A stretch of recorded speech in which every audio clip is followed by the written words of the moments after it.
Welcome to Ticket Price, the only show that asks the question that matters: are these movies worth the ticket price? In other words, are they worth your time and money? With you as always, I am the co-host of the show and the voice, Jake, and sitting across the way, co-host extraordinaire, and the only man who does things just because he gets paid.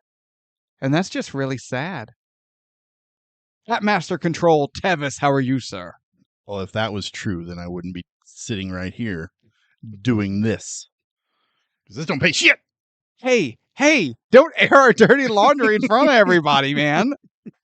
If you want to be successful, you got to make people think you're successful. I have so much money. Oh, is that a 50? Good, I have to wipe my nose. I'm doing fantastic. No, you're not. You're right. And why is he not doing fantastic? Well, welcome to episode 65, The Return of the Hat. And the hat being scorned that we put it on the shelf for 2 months Fucking pissed. did us a favor, apparently, and graced us with our movie, was today's pick, Joe Dirt. Fucking hat. And again, I'm going to take it out back and beat the hell out of it. and again, that might look like my handwriting, but I assure you, it's Sarah's. Damn it, Sarah. Putting Joe Dirt in the hat next to the Fast and the Furious and Black Adam, and while you were sleeping. Yeah, Sarah. Sarah. What the hell? Damn it, Sarah. She puts this shit in the hat and she's not even here to enjoy it. Not even here. Some bullshit. She wonders why she's not getting paid for her appearances. It's because she's not here enough. Not because we don't have any money. It's because that's definitely not it. No, not at all. We have all the money. Loads of money. I wipe my ass with money. Ha ha! You peasants. Moving on.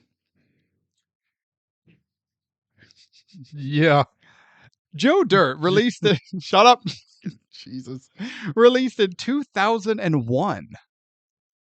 Written by Danny Gordon, David Spade, Fred Wolf. Red flag.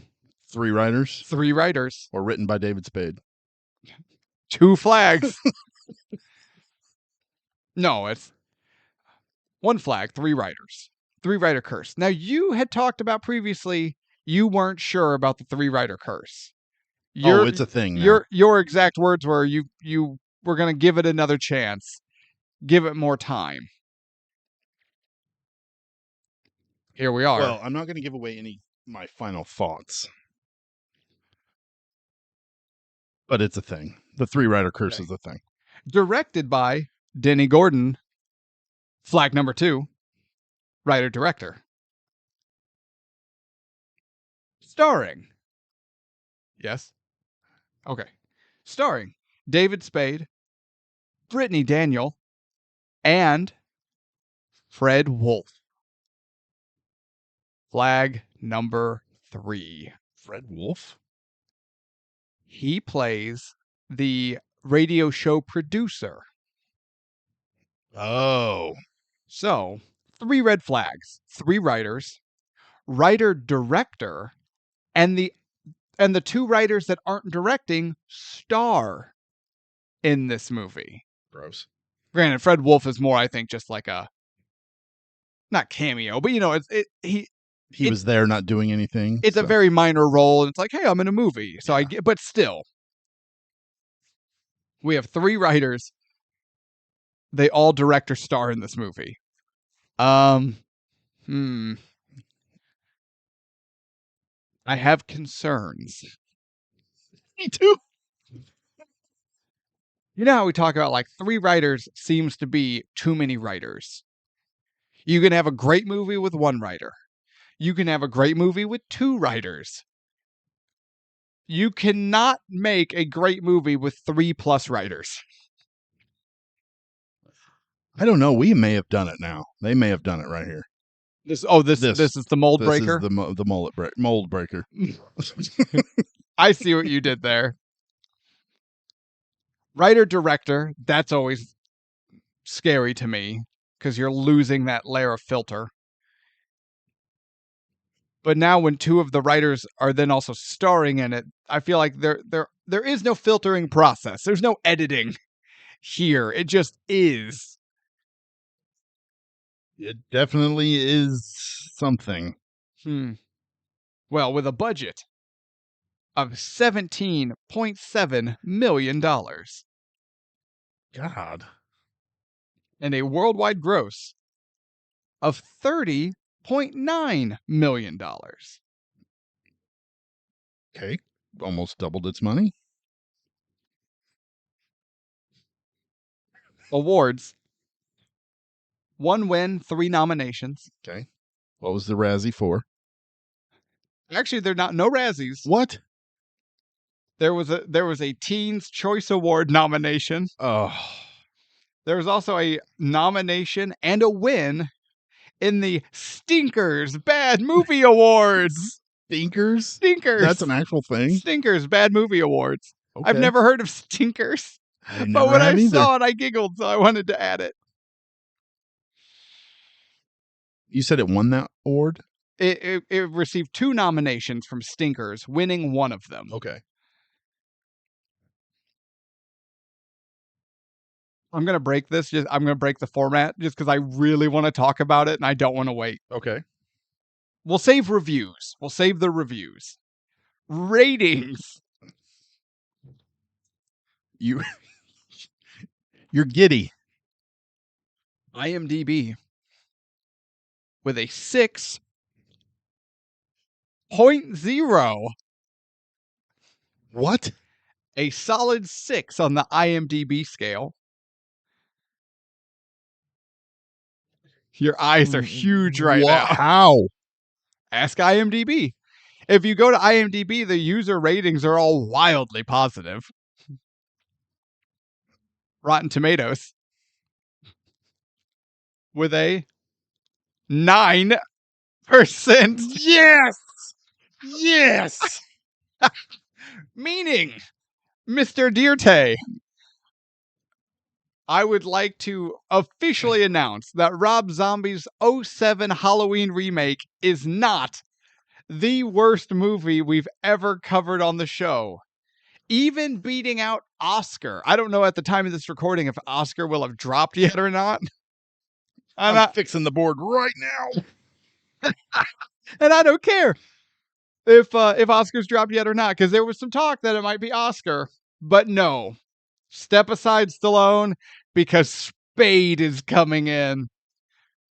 With a 9? With a 6 on IMDb, a 9 on Rotten Tomatoes, an overall cumulative score of 69. Nice. Ugh. The lowest rated movie we have ever covered on the podcast. Joe Dirt. 9%. Wow. Oh, God, if we ever do a movie that's lower than 9%, I'm quitting. I can't even jokingly think of anything that would be lower than 9. I didn't even know they realistically, IMDb, the worst movies on the planet are still going to get like a 5 or higher. Oh, yeah. Because no matter what, that's what they get. I didn't think Rotten Tomatoes would go this low. I've heard of some being like 0, damn near completely 0. Really? Like, I think some DC movies. No, if Black Adam didn't get a 9, none of the others did. Wait, what was that Tommy Wiseau movie, The Room? Pull that up, or what did that get? Now I'm curious. The first movie, the only movie I can think of right off the top of my head that might have rated worse. That one probably got like a 50. I wouldn't doubt that at all. I mean, but these ratings are all over the place. 24. Ah. Having not seen it myself, I've seen clips, but I've never hated myself enough to watch it. Yeah, I've seen clips and I'm like, no, No, thank you. I'm good. Tommy Wiseau has the acting ability of the what guy in Jaws. And kind of talks in the same way. That's a little too much credit for him, I think. Yeah, because at least that guy was in Jaws. Exactly. And he was a regular, just some regular Joe. Man, I wonder if there's a way to do like a search, because I want to just search by 0%. Trying to find the worst the movie. shittiest movie. Oh, God. All right. While you do that, my history with Joe Dirt.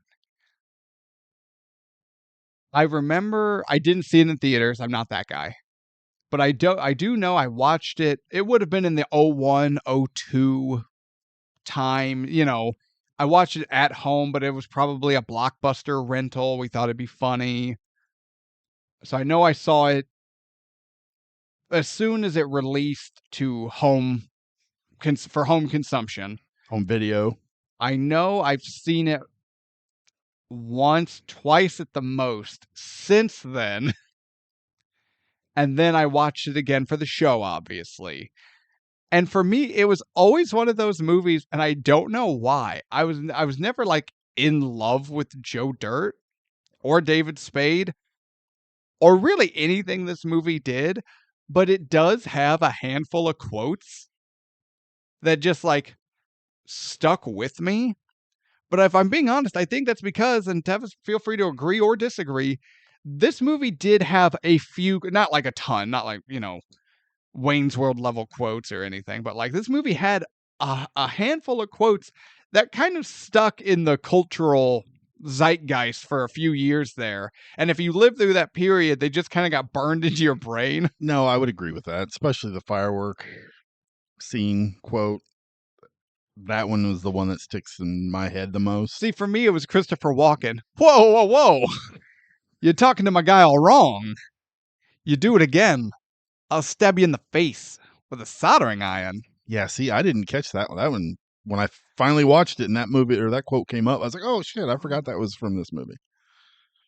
There's the well, we'll get there when we get there. Did you find a lowest rated by chance? I went through the ratings for DC movies. Sure. There's 3, and it's not in the DCEU or whatever they call it. They're now. just DC It's just movies. DC across the board. Sure. There's 3 of them that are 8%. 97's Shaquille O'Neal vehicle, Steel, 8%. Wait. No. Shaquille O'Neal's vehicle was Kazam. Steel. What the hell is Steel? I've never heard of it. Nobody else has it, 8%. In 1984, Supergirl, 8%. I didn't know there was an 84 Supergirl. I remember watching that when I was younger. Pervert. And Pervert. 2004, Holly Berry as Catwoman. I believe it's Halle Berry, not Holly. What did I say? Oh, yeah, Holly. Halle Berry. Catwoman. I forgot Catwoman existed. I'm not, until just now, I had forgotten Catwoman exists. And we've talked about Catwoman on the show before. We haven't covered the movie, but we've referenced it.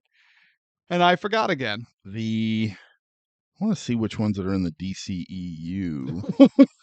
What are we doing? You are putting off talking about Joe Dirt. Yes, I am. What is your history with Joe Dirt while you look this up? 2016 Suicide Squad got a 26. And the next one above that was Batman versus Superman with 29. So, those are far and away higher than Mr. Dirt. These are Oscar-nominated feature films. This is cinema right here. Real cinema. No, my history with Joe Dirt is, you watched it. It came out. I watched it. It's like, okay, that was fine. Mm-hmm. And then just never watched it again. I never had any desire to watch it again. It was in that period where Adam Sandler's shit was super popular, and I never understood why Adam Sandler was so popular. I always thought his movies were stupid, lame pieces of trash. And we're never having Adam Sandler on. That's okay. I do remember liking David Spade when he came. Dave. Yeah, Dave. Me and Dave. You and Dave hanging out. Me and the D man. That sounds weird. I don't want to do that again. You, Bob De Niro, and the D-Man Yeah. hanging out. But I really like Dave Spade from Tommy Boy Oh, and yeah. PCU. How was it? Black Sheep. Yeah, Anything with him and Farley. yeah. Him and Farley were good. Okay, are they the best comedy duo? Or were they, I should say? Ooh, man, possibly. Although honestly, when you think of modern comedy duos or That's almost a that's almost an archaic. yeah. I mean, because I can't even honestly off the top of my head, I can't think of two people other than Seth Rogen and that James Franco guy. Yeah, but they had a falling out, But didn't they? yeah, Yeah. but Plus, James even Franco sucks. even their movies I thought were pretty stupid. Yeah, no, I I'm just not. not a big fan. But no, when you think of like famous comedy duos, you think of like Laurel and Hardy. Like Yeah. you go back to like the black and white era. Man, yeah, But in the modern era, it was Farley and Spade, man. I They agree. they played off each other so well. They did. And David Spade, when he would play that smarmy character, he always nailed it, man. Always. And while Wise ass. yeah, Yeah. while Chris Farley went over the top, it was perfect. Yeah. Unfortunately, we're not doing one of those movies. No, we are not. The Hat hates us. It's mad. I'm sorry, Hat. It will get over it. The Hat, we apologize. It's getting its retribution. I bought it dinner. But no, but like you said, this was one of those movies like Fast and the Furious. Everyone talked about it. We watched it, and when we were done, we were like, "This was." Bleh. I don't remember having that feeling with Joe Dirt. Like you said, we just went, "It was fine." The movie didn't stick with me or my friends or anybody. It was just those few quotes. Right. Yeah. There are 3 rules to croc wrestling. 1, I'm number 1. 2, Croc's number 2. And then somebody, like a buddy, somebody be like, "What's 3? Huh?" You know, like these quotes stuck with you, but the movie didn't. This is relevant. I'll be the judge of that. I found a 0% Rotten Tomato Oh no. that has Adam Sandler in it. Of course. And it's a Netflix movie. Of course. The Ridiculous Six from 2015 Oh, got 0%. I forgot that existed. I've never seen it. Jaws the Revenge got a 2%. Now that's the 4th one, right? Yes. Yes, it is. I'm going down the list for just ones that I recognize. Now, how did Jaws the Revenge? The shark's head exploded at the end. We watch it explode into a fountain of blood and meat. How did it survive? Plot. No. Money. Yes. Greed. He survived Greed. because of The greed. power of greed. Man, we could make something happen with that. Thank you. The power of greed. Yeah. There's nothing on this list that I'm. Never mind. This kind of hurts a little bit. Problem Child. 0%. With Walter Matthau? No, that's Dennis the Menace. Oh, Problem Child was John Ritter. John Ritter. That's right. Yeah, I've seen Problem Child. I have too. Oh my gosh, man. Oh God, you've unlocked some memories now. I'm having a moment. Oh my God. Did I just ruin your childhood partially? No, Daddy Daycare with Eddie Murphy got a 1. that I've seen Daycare. That's unfair. That is unfair. 1 is unfair. It has some really funny moments. And it has a nice, like, moral of the story. Like, Battlefield Earth got a 3%. what the hell is Battlefield Earth? John Travolta and Barry Pepper. No, I don't. What? Oh, yeah. It was a. Oh, God. What's the author? I can't think of his name. Son of a bitch. But it's like in the year 3000, aliens took over, and it's bad. Well, see, that's how you know it was sci-fi, because we're not making it to the year 3000. Oh, good. We have another Adam Sandler movie. Jack and Jill with a 3%. Oh, God. I forgot about that one. I forgot about most of these. No, I'm still having weird Problem Child throwbacks. I remember enjoying Problem Child. But maybe it's because I was the The Toy, Robin Williams? Richard No. Pryor, Jackie Gleason. 3%. Well, I mean, that's probably unfair, but most of the Richard Pryor movies are not good. Yeah, that was a little racial issues with that one. Well, it had that was Richard Pryor's comedy. Yeah. Speed 2, 4%. Son of a bitch. Can we talk about Joe Dirt? Yeah, okay. So is that what we're doing? No, we're going over the worst movies. We could do this as an extras. We'll just go through the worst rated movies and the best rated movies and see what we think. Oh, Jesus. No, let's face it. Out of all the Richard Pryor movies I've seen, the only one that I was like was genuinely good at some level was Harlem Nights. Although I did also enjoy See No Evil, Hear No Evil that with Gene I Wilder. About that. Yes. But I think that's just because I'm a big fan of Gene Wilder. That one was good. I enjoyed that one a lot. Yeah. I just robbed a woman with my penis. We can do anything. Or it has the other immortal line. Well, good. Get the hell out of here. To hell with blind people. To hell with blind people. Oh, God. I remember that line making me laugh way more than it should have. Well, good. Get out. To hell with blind people. Okay, one more thing I'm going to say, Oh and then God. we'll talk about Joe Dirt. This is relevant to Joe Dirt because this movie is executive produced by Adam Sandler. That's true. Well, now pause. Hold on. Because it's mean, and I don't mean it as such, but I'm just being honest.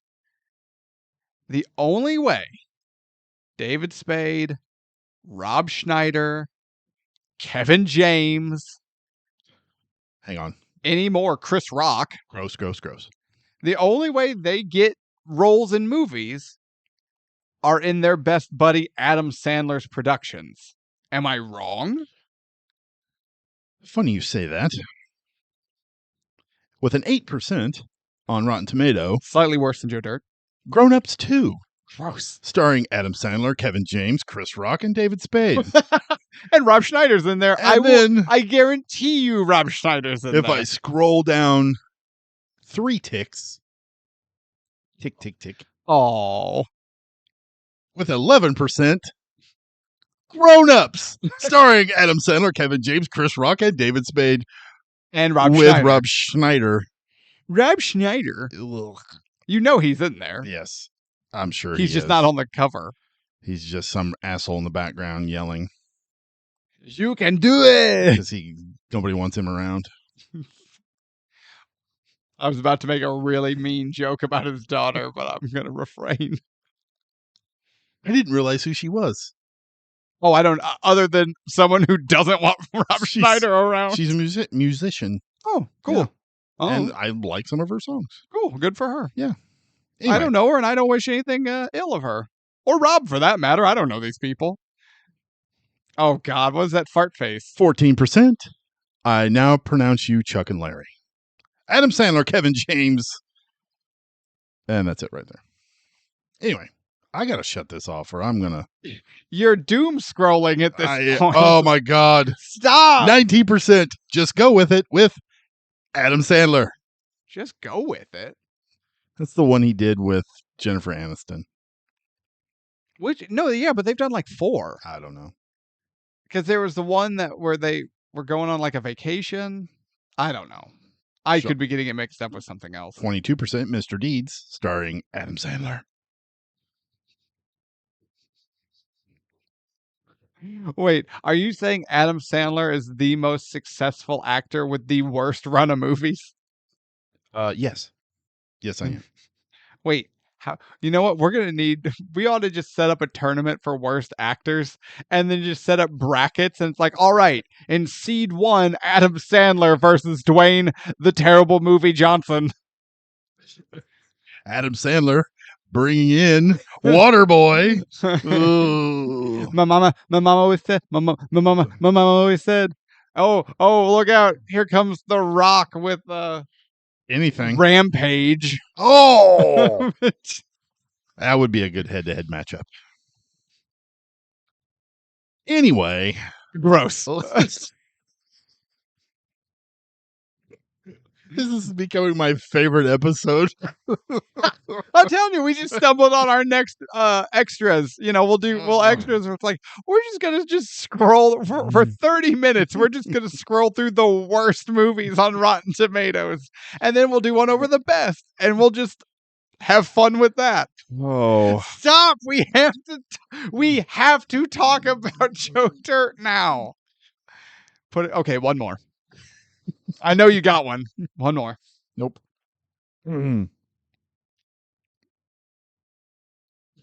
He's still scrolling, ladies and gentlemen. He can't stop I can't. himself. So my fingers are just Put it away. no. All right, I'm closing it. It's closed. We have things to do Okay. today. We have an agenda. We're not the news. Oh my now back God. to Jake with weather. That's right. Ragweed. It's raining. Was it the Family Guy joke? It gonna rain. All right. Back to 2001's Joe Dirt. Now, how else can you open a movie about white trash than starting with the Skinnerd classic, Sweet Home Alabama? I think that's a requirement. Oh, yeah. And I like Leonard Skinnerd. I like Sweet Home Alabama. But damn if that is not a trailer park anthem. Oh, it is. And I'm from a trailer park. I can say you know why I can talk about trailer trash? I lived it. I was one. I rose above it. And he's going back. You can't make me. Whew. So Sweet Home Alabama starts playing as we see the shirtless Joe Dirt driving his junker. I'm sure I'm supposed to know what this car is, but I don't. Sweet. Sue me. Sweet car. This piece of shit rust bucket. He pulls up to the radio station and has some weird verbal exchange with the security guards. It's a Dodge Charger. That's what it is. Daytona. Oh. It's a 69. Shoo, that's a Daytona? And it, of course, Nice. had to be a 69. Yeah. Because nice. It's funny. Again, I think I've mentioned this before. The only people who joke about the number 69 or have the number 69 in their gamer tag are people who have never 69 and never will. Speaking of 9, there's a 9%. Stop it! The do-over. Adam Sandler. Oh, David Spade. No. Netflix movie.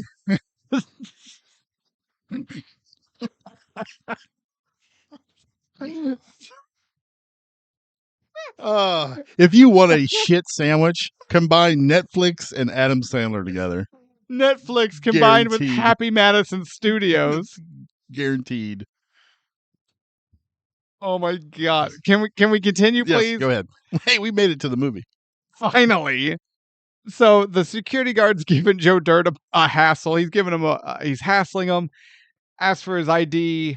Joe Dirt's, you know what though? Say what you will. And I did like this. It was somewhat endearing throughout the movie. Is that Joe Dirt actually is like a good guy. Yeah. Like, yeah, he is. Like he's positive and uplifting. He doesn't tear anyone down. He'll defend himself when he needs to, but like he's not a negative person.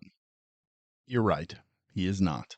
And he honestly has every right to be. a Yeah. negative person, but he's not But at he all. refuses to be that guy. He does. He tries to be positive and uplifting to himself and everybody. And now let's just pause right there. That's a message we could all get behind. If we had more of that and less of whatever it is I do, the world would be a better place. I agree. Final thoughts. Fucking negative Nancy. God. Negative Nancy, negative Nancy. Shut up, Tadlin Tevis. All right. Speaking of negative, So the guard gives him hassle. Joe tries to he gets some last comment off. I don't remember. It doesn't matter. This dialogue doesn't matter.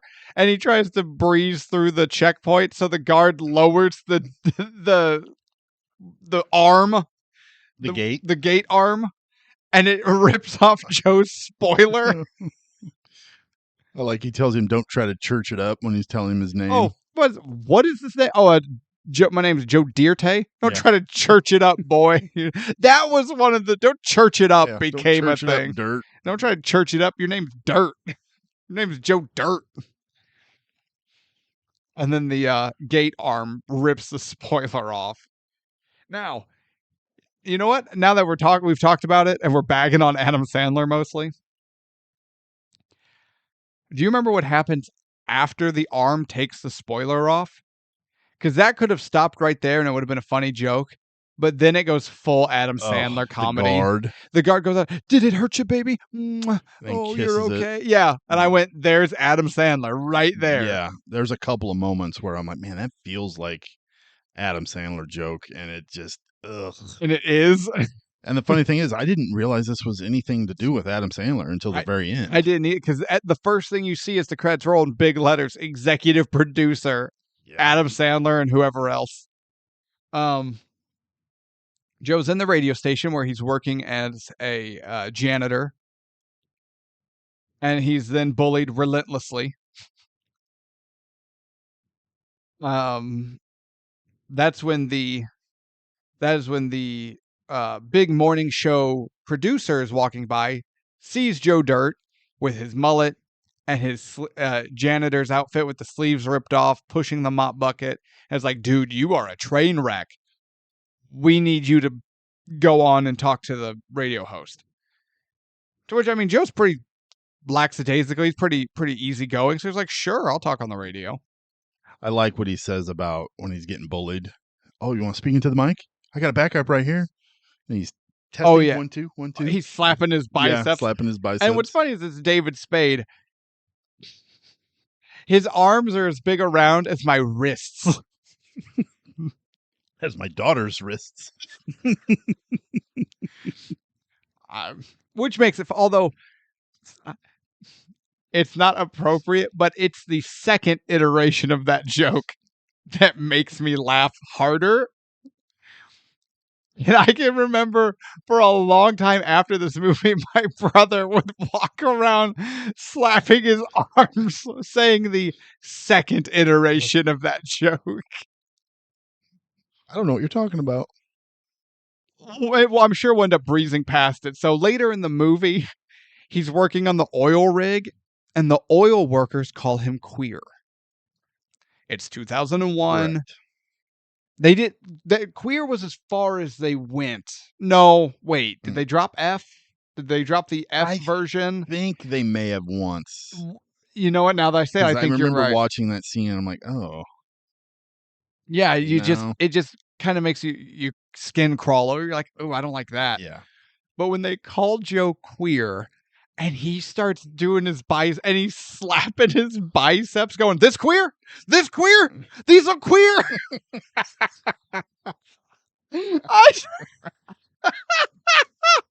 I'm sorry. I should no. You know what? I should laugh. It's funny. We should not be so sensitive that we can't laugh at something at tiny David Spade slapping his non-existent biceps, going, "This queer, these are queer," putting his fists up, "This queer." That is genuinely funny. I do appreciate the fact that Joe Dirt will stand up to anybody. Anybody. Doesn't care. he will stand up to the guy who played Sabretooth. Oh, yeah. Yeah. It's also funny because my brother would do that joke, but my brother has been a weightlifter since he was 13. Oh, So- damn. So my brother, he's even bigger now, obviously, but like he had his arms are as big as round as David Spade's legs, right? Like, so then, like my big brother talking about just made it funnier. I don't know why. No, that joke is funny. Is it inappropriate? Yes, but in the grand scheme of things, like the way they did that work, that was funny. But yeah, when they dropped him the FA, and I'm like, ooh, things not aging well. But Joe goes on the radio show, the host played by Dennis Miller.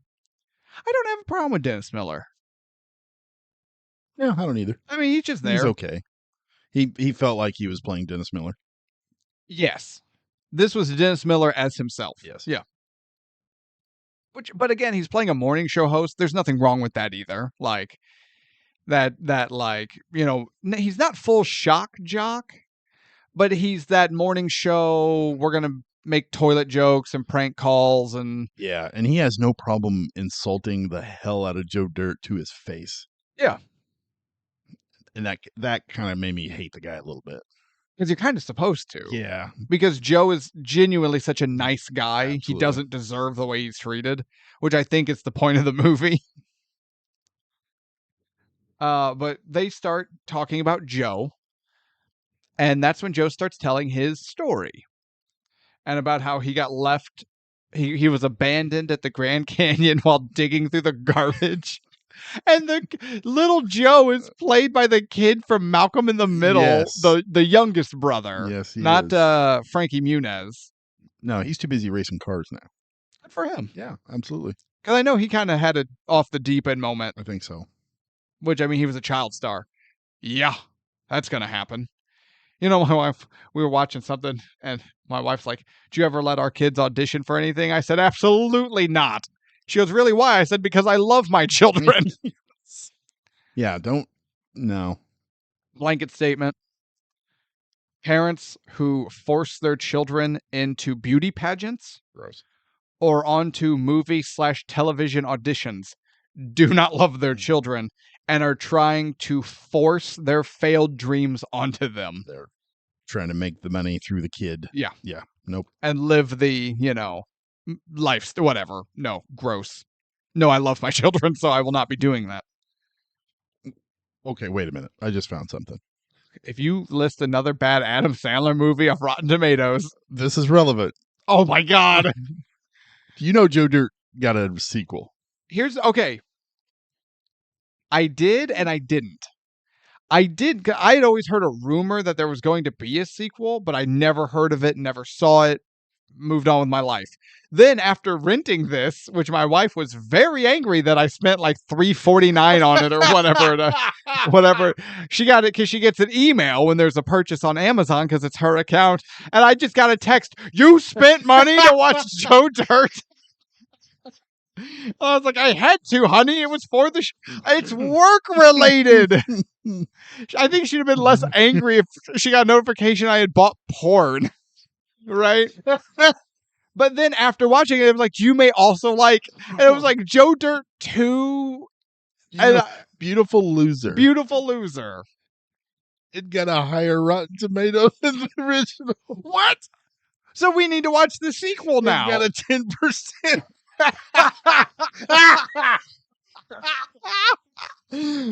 So what? I know what we're doing next. Oh my God. Wait, everyone stop. We're now doing Joe Dirt. Wait, where's the slips of paper? I'm putting Joe Dirt 2 in the hat. God. I mean, Sarah's putting Joe Dirt 2 in the hat. It has a higher rating. We have to watch it now. Oh, I'm so sorry. Can I get back to it, please? Oh, Jesus. Are you dying? Oh, shit. I'm dying. I'm dying. Joe gets a... It was released on Crackle. What is Crackle? I've never... Ah! Oh my fucking god! I've never heard of Crackle. This is really funny to you. Ladies and gentlemen, Oh, Jesus Christ! I Oh, wish you could see Tevis. He's got his glasses removed in one hand, his other hand holding like that point in between your eyes where like on the bridge of your nose, tears are starting to come out. Oh my god. What is a Crackle? Crackle is a free streaming service. Okay. It has just a bunch of shit on it. Oh my god, I can't talk. We'd be done with this episode if you'd quit talking. Shit. Anyway.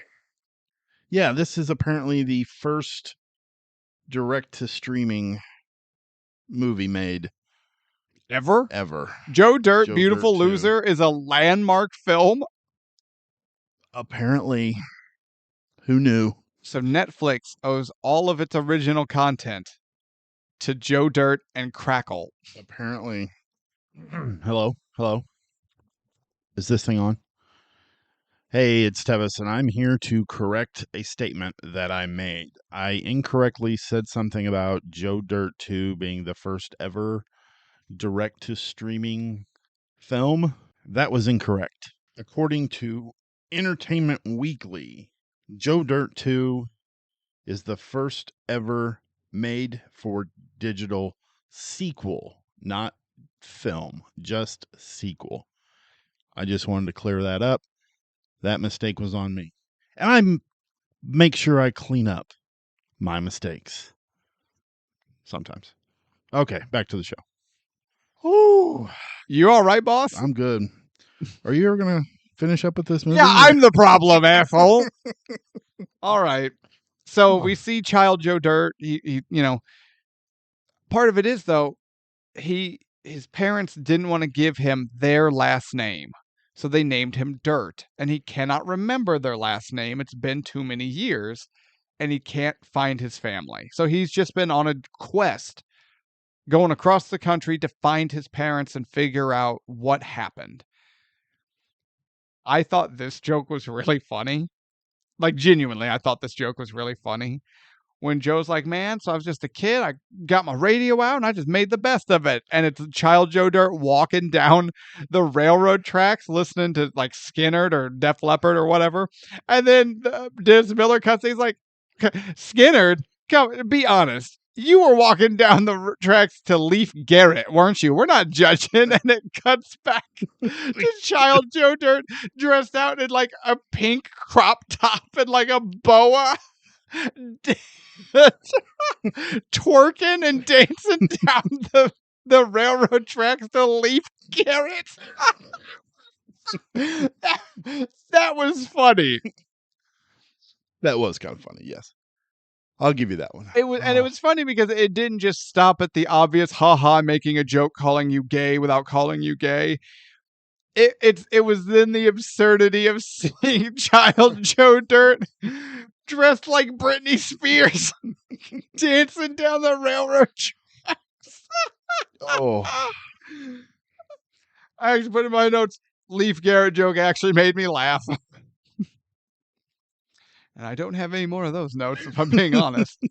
Maybe a few more. So they're talking more about Joe. I have in my notes, to hell with the facial hair joke. So Joe has got mutton chops. Oh, I know what you're talking about. And then like a chin dusting of sorts. And then like, it's just real bad and rednecky. And this was like, well, dude, you could at least like look at the state of you. You know, he can't take the wig off because he's got this huge mullet wig that was glued to his head as a baby because he was born without part of his skull or something to that effect.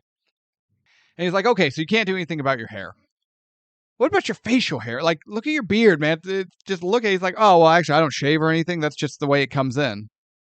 And he's like, wait, so your facial hair just comes in all patchy and rednecky like that? And I went, fuck you, Dennis Miller. Fuck you, Joe Dirt movie. Some of us, Do you have the Shut Joe up, Dirt Tevis. beard? some of us cannot grow facial hair. All right? It's not our fault, and we will not be victimized for it. I don't have that problem. I know, except I've got more going on upstairs. I shave mine because it's easier. Yeah, that's why. As he strokes his beard, fuck you, Tevis. You can eat my ass, nom nom nom nom nom. My wife said the funniest thing the other day. It's relevant. It relates. Okay. I'll be the judge of that. She was feeding the girls lunch, and our youngest was being a 1-year-old and just messing around and not really eating. And my wife's like, "Come on, big girl, nom noms, heat it up, nom nom." And she gets so mad at me because she's like, we say nom nom, and now I can never say nom nom without thinking of you and your stupid show. Sorry, honey. Because now in her head she's just going nom nom nom, eat my entire ass. That's wildly inappropriate to say to your child. She's just like, "Come on, honey, nom noms. Now, can you eat it? Nom nom nom nom." Oh. And that made me laugh really hard and gives me no small amount of satisfaction. I'm not gonna lie. That's funny. All right. So he's going around. Joe, a meteorite falls. So Joe, with no friends, befriends the meteorite. Then we learn that it is not a meteorite. It is a giant ball of frozen poop that was dropped from an airplane. You were eating off that. Because we see a shot of Joe Dirt with fast food, like he's got his ketchup squirted out onto the meteorite and then like dipping his fries in it and stuff. It was poop. Also, can we appreciate that a lot of comments in this movie, a lot of jokes made in this movie are made in such a way as if the radio host and producer, as well as the radio listening audience, can actually watch the movie as we are. Do you get what I'm saying? A lot of the jokes they make only work if they're watching the same movie we're watching, just without the radio parts. Oh, I agree with that. Yeah. You know what I'm saying? Yeah. Like, they make jokes to things that aren't said, but are just physically in the scene that Joe is talking about. So unless Joe Dirt went out of his way to say, well, so I opened up that ketchup packet, right? And I was like, well, shoot, I could just use my meteorite as some sort of space table. And I squirted it on there and I was dipping my fries and my burger off my meteorite on it, right? Like, unless Joe went out of his way to add a lot of unnecessary detail to his story, which he doesn't because we hear his story as he tells it, they can see his memories as we can. Yeah, that's odd. It is a little odd when you really look into it. Yes. But we learned the meteorite, not a meteorite, it's poop. Because poop is funny. And this isn't the last time we're going to have poop jokes. Then we got the oil rig. Then he comes across a small town called Silvertown. Silverfish. I don't think it's Silverfish. You should definitely go to the doctor, though. I don't remember what it was called. I think it's Silvertown. Something really just kind of simple. But that's where he meets a dog with his nuts frozen to the porch. The dog tries to stand up, and then they stretch like a Stretch Armstrong toy. And again, I remember at this joke going, Adam Sandler? Yeah. Yep, What? it is Silvertown. Yep, Silvertown. Don't ever question me. But, like, am I wrong? This was another joke that just had Sandler written all over it. Yeah. And honestly, so did the poop joke. It's just, I think it's just their friend group this is their humor. Yeah. Dog tries to stand up. His nuts are stuck to the porch.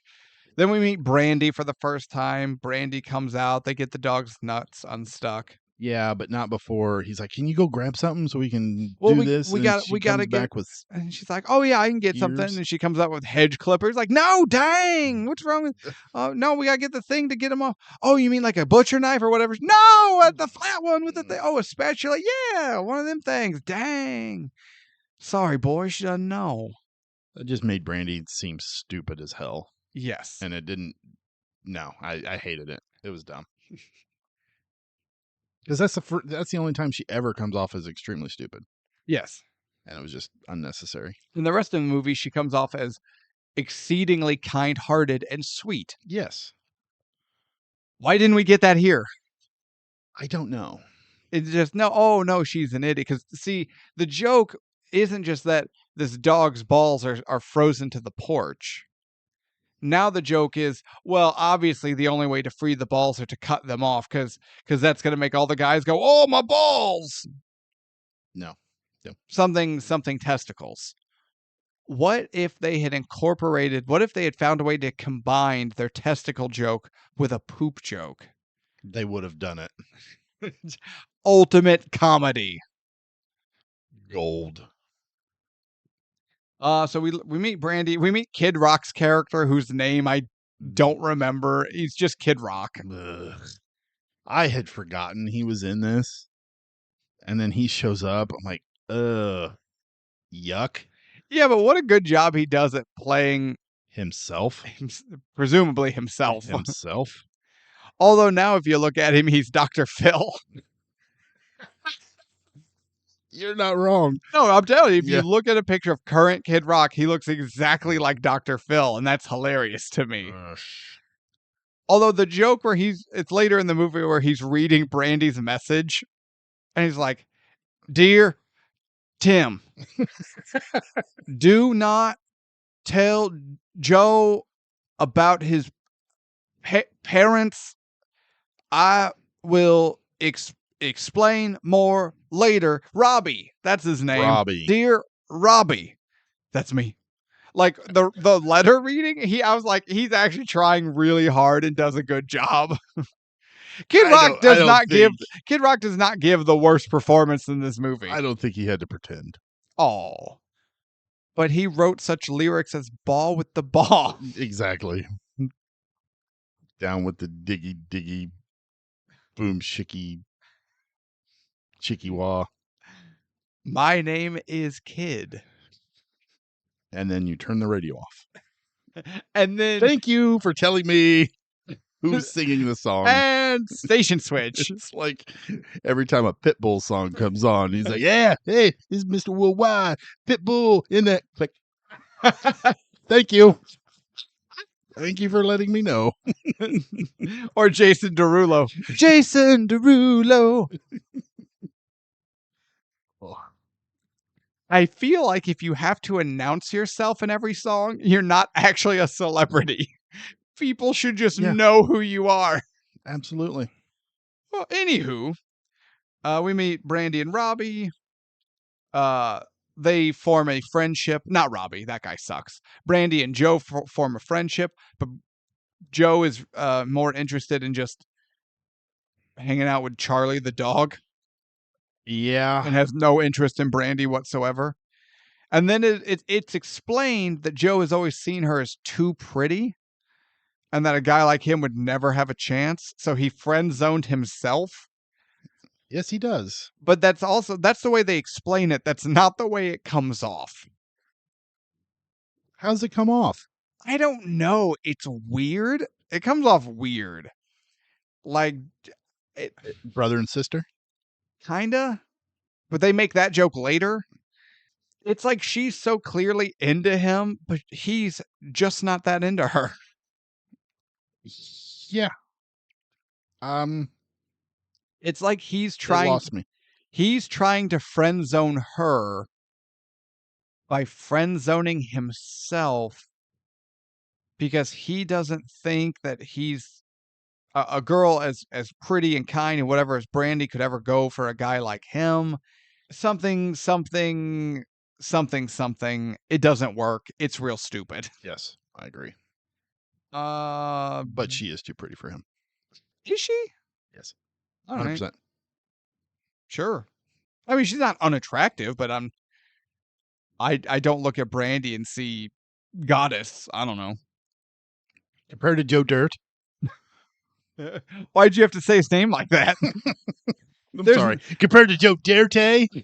There's nothing wrong with Mr. Dierte. No, he is a swell guy. So are you saying David Spade is so unattractive? No, I'm saying Joe Dirt is so unattractive. Just say dirt. We were like, dirt. Dirt. What is the matter with you? There's a lot of things. Just say dirt. Not dirt. I guess she's fine, I guess. Her dad wants to go hunting and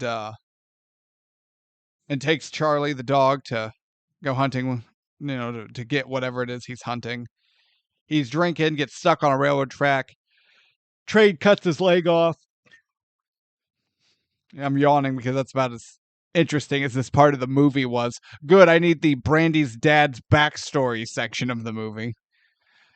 And Brandy's dad sends Charlie to go get help like he's Rin Tin Tin or Lassie, to which Charlie leaves and sexes up one of the neighbor dogs. Because dogs humping is fun. We see the Super dogs funny. humping. Dogs humping is funny, apparently. I was about to say, how did this movie get a 9? And now we're talking about it. I'm wondering how it didn't get a 5. Oh, wait. I shouldn't give away my final thought. Damn it, Tevis. Then the dad comes home instantly from the hospital. Yeah, he like teleports almost. And then shoots the dog. And then Joe Dirt has to travel. He's got to find his parents, and he leaves Brandy, but takes Charlie's ashes. Then his travels, I mean, that's when he gets trapped on a hot air balloon at one point and flies through the sky. That's when he ends up on the oil rig. And gets into a fight with that guy, but then that guy accidentally lights himself on fire. He definitely dies. That's when he meets Kickin' Wing. Kickin' Wing, his Native American buddy who wanted to be a veterinarian but couldn't afford it, so he sells fireworks. But he only sells the fireworks he likes. The good stuff. No, he doesn't sell the good stuff yet. He sells sparklers and snakes. Yeah, the good stuff. Shit. Kickin' Wing? Man, your name need to be Kickin' Ass. Joe teaches them to sell the good stuff, the fireworks people actually like Roman candles, whiz bangers, fizz poppers, toilet bombs. And he just goes on a tirade of just made up combinations of words. That's when they find the atom bomb.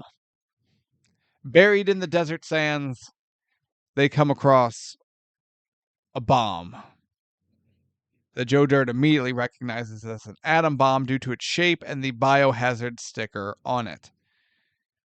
Well, Joe needs money. So, they're trying to get the bus records of everyone who took the bus to the Grand Canyon on the day he was left, so he can get a name because his parents will be on that list. Except he didn't realize how many people were going to be on that list, and it was more than he was hoping for. But while holding up the place, he's got a ball-peen hammer and the atomic bomb strapped to his back, like duct tape to him. He's like, I got this atom bomb. Don't make me hit it. You know it's going to go off. I'll destroy the whole building, maybe the whole country. And people are like, huh. Then the police come and they're like, ain't no atom bomb. It's an old septic tank. And they hit the top of it and it pops the cap off, to which then poop oozes out of the septic tank right onto Joe Dirt's head. And now he's getting covered in poop, to which Joe Dirt then shrieks the immortal line, I got the poop on me. I got the poop on me. How did this movie get 9%? I feel like I asked that question, but I feel like you're asking it with a different meaning. A little bit, yes.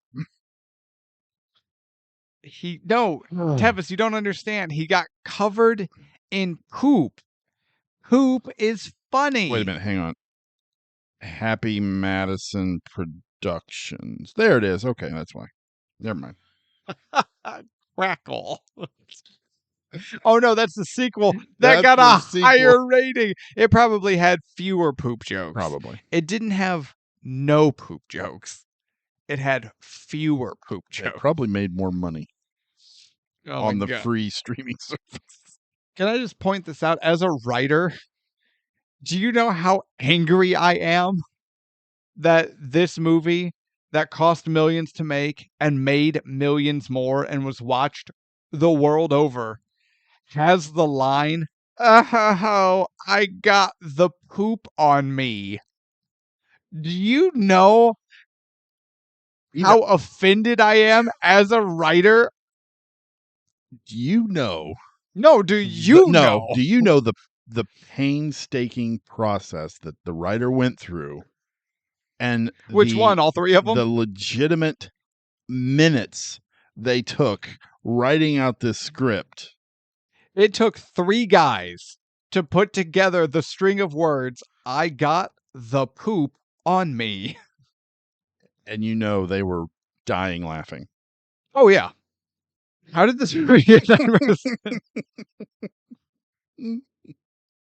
But luckily, Joe didn't get arrested because they felt so bad on him for the septic tank emptying itself directly onto him. I mean, yeah, that's how cops work. Well, it's a small town. They didn't care. Yeah. They were like, this out of town idiot is covered in. They probably didn't want to take him in a squad car back to the station Good point. because he's covered. I have been speeding in the rain past a cop knowing I'm going to get pulled over. Never did. And I believe it's because it was raining. And the cop went, "He's going 72 and a 65. Is it worth getting wet?" No. Absolutely not. Let him go. Yeah. If I mean, you were granted- doing 75. Right. You know, when I learned to drive, my mom always told me 5 over is fine. Yep. No one's ever going to pull you over for 5 over. Absolutely. My mother also drives like a lunatic. 5 over my ass, Mom. Now, okay, if I'd been doing 90 or yeah, but like, oh, this person's going a little over. I don't want to get out in this rain. I ain't got time for that. So, would you quit checking your phone? You got somewhere to be? I'm making sure it's on silent. I don't want to get reprimanded. So, no, my guess is the cops didn't want him in their car or in their station after Cousin Eddie's septic tank covered him. Fair point. So now he's hitchhiking. Okay, this was kind of funny. Oh no, I'm ahead of myself. He's hitchhiking, ends up getting a job at a traveling carnival. Joe Dirt is the epitome of a carny worker. Oh, absolutely. He fit in perfectly. Yes, he did. But then shirtless Joe Dirt catches the eyes of Trailer Park Queen, whatever her name was. They end up having the sex, but then Joe realizes, shoot, this might be my long lost sister. Then they make the joke that they end up having sex again, and it's even better because Joe thinks she's his sister. Which then Joe admits he just made that part up for the radio listeners. Yeah, sure he did. But now we have our incest adjacent joke. Because they're not actual brother and sister, so it's not incest. He just thought that maybe they were, so there's the incest adjacency there. And if you're playing bingo, make sure below the episode description there's a link. Click on that. It'll take you to the ticket price bingo boards. Pick one out if you're playing along, because we've had nom nom noms. We have had bad impressions. We have had...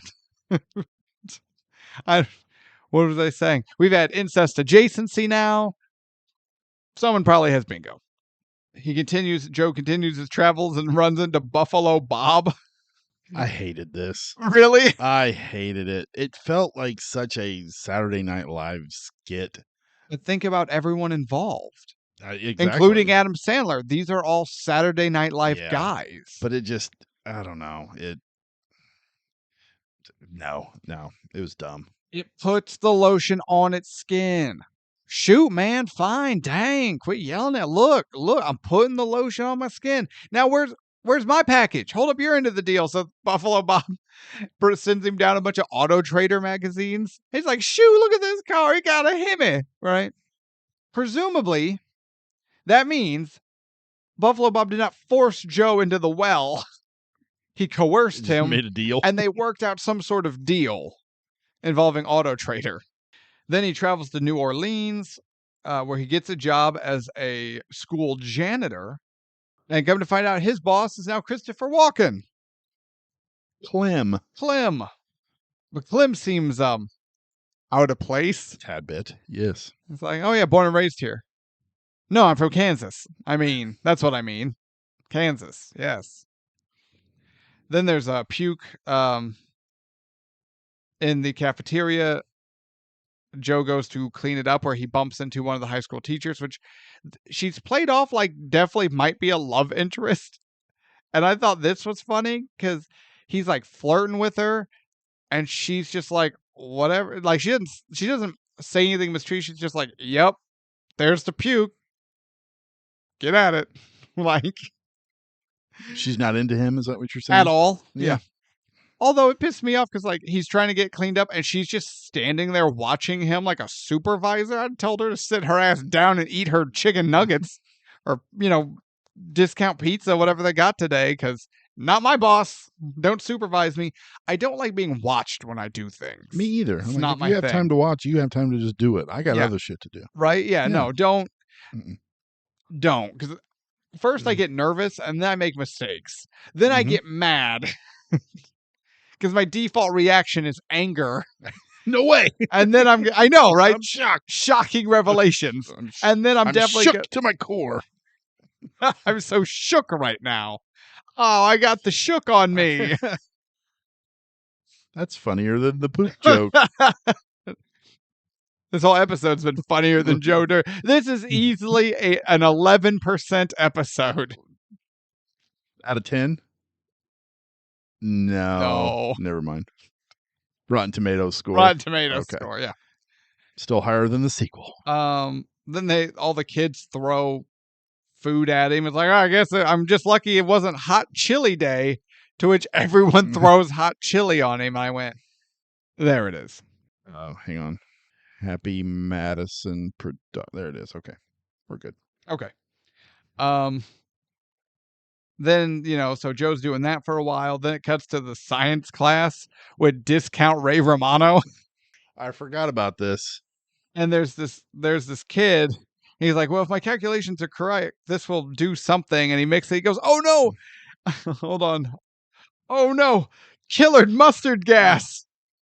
I wrote it in my notes because that's another line that 3 guys wrote and it got made into a movie. Oh no. Killer mustard gas. $31 million box office. I'm not irate at all. I got the poop on me. Killer mustard gas. So Clem pulls everyone out of the room, saving their lives, except had that actually been killer mustard gas. Everyone in that room is super dead. Yeah. Actual mustard gas would have turned them inside out like the flesh-eating fog from that episode of The Simpsons. But Clem saves everyone. But Clem doesn't want to take the credit. He says Joe saved everyone. So at a big press conference, Joe's being hailed as a hero, where he says, no, Clem saved everyone. He's the real hero, not me. Come to find out, Clem was in witness protection because he was a mafia boss who turned state's witness and underwent witness protection as Clem. But now he's been found out, and in like the course of a day, gangsters from New York go all the way down to New Orleans with guns. So they didn't take a plane. Oh no, they drove. Yeah. In a day. Yeah. So I'm notorious for this. A movie boring the shit out of me. I will stop it and pick it up later. You are notorious for that. Yes. If it's something you're not enjoying, you will watch it in like 3 or 4 sittings over the course of 9 days. Absolutely. And I did that with this. And this is the scene where I stopped it just before the gangsters show up. So the next week and a half, however long it, when I finally sat back down to finish this, I hit play and it pops up. I'm like, wait, what the hell? Why the hell are there gangsters? I thought I hit the wrong movie. You thought you were watching Cobra. Yeah, I thought, what the and then of course I was like, oh, okay. So wait, how Ugh. frequently is it that when you go to revisit or when you return to a movie you're supposed to be watching for the show, you don't remember what's going on? That's why I have notes. Ah, So yeah. if it's a movie I'm just like, ugh, then 90% of the time. Okay. Yeah. So Clem is killed. He's being wheeled out. Joe goes to the house.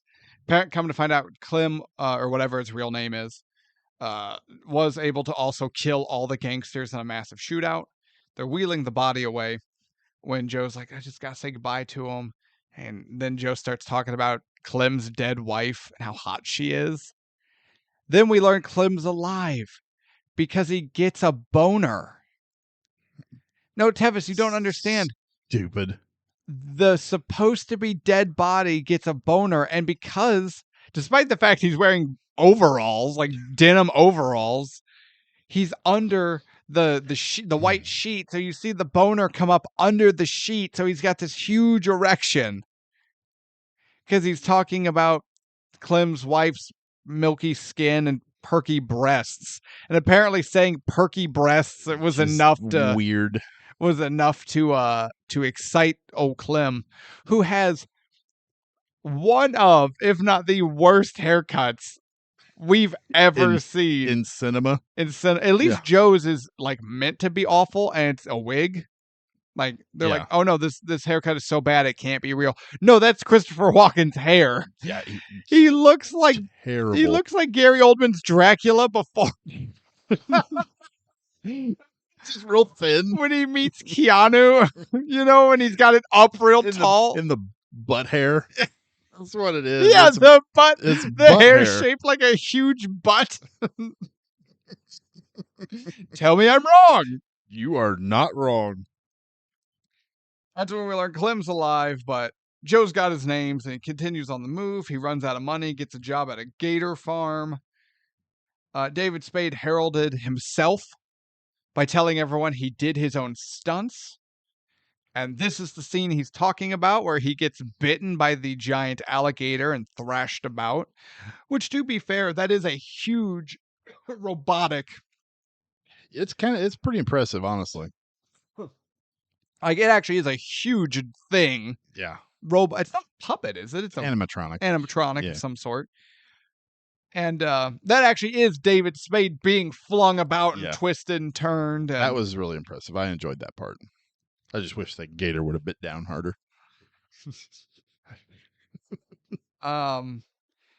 That's when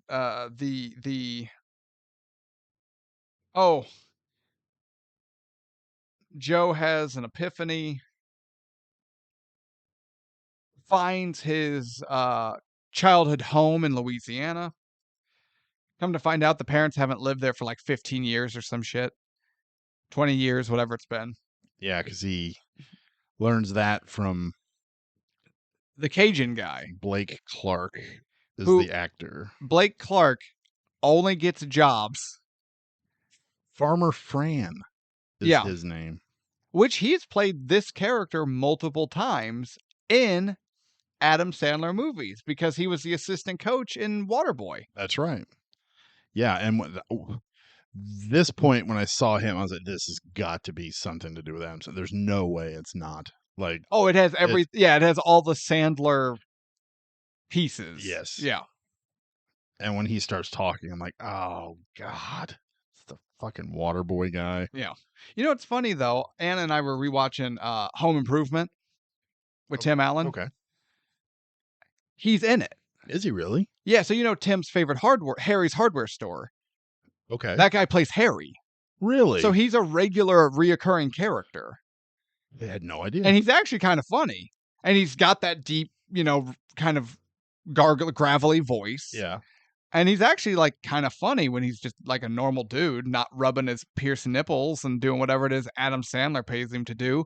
But if Adam Sandler was paying me that kind of money, I would do that stuff too.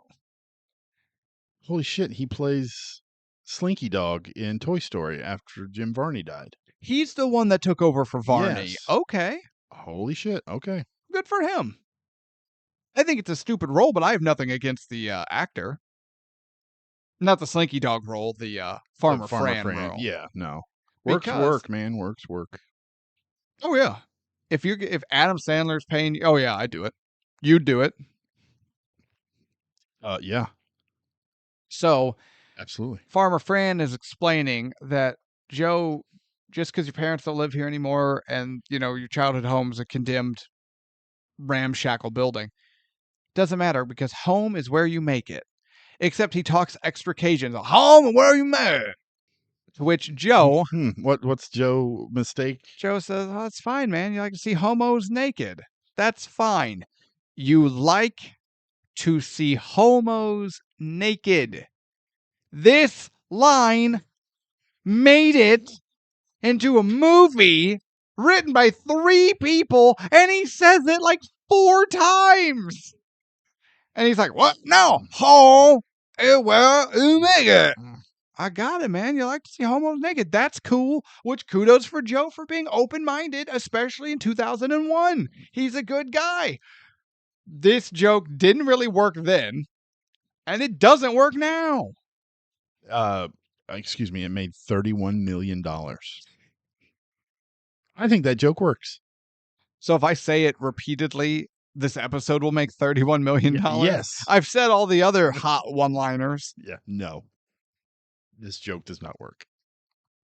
It's just, gross. Coming to find out, that's when Joe goes home, and we learn that Brandy knew all along. So Dennis Miller gets fed up, decides he's going to call Brandy. We're going to hash this out live on air. We're going to get to the bottom of this. If she found his parents, why didn't she say anything? What the hell, Brandy? Calls her. How he gets Brandy's number, I don't know. Brandy says, "No, Joe, your parents are dead." And that's when Joe was, real downtrodden. And then we find out later his parents are not dead because they call into because that's when Joe gets his 15 minutes of fame. And everyone's like, "Yeah, Joe Dirt, we love you." And he's on like Time Magazine and all this ridiculous crap. Yeah, he's a media sensation. Then he's on like, what was it, VH1, whatever. TRL with Carson Daly. I wrote in my notes, "Oh my God, it's Carson Daly." Talk about someone I forgot existed. What do you think Carson Daly's up to these days? TRL. TRL is not still. No one makes music videos anymore. Oh yeah, they do. Not like they used to. Nope.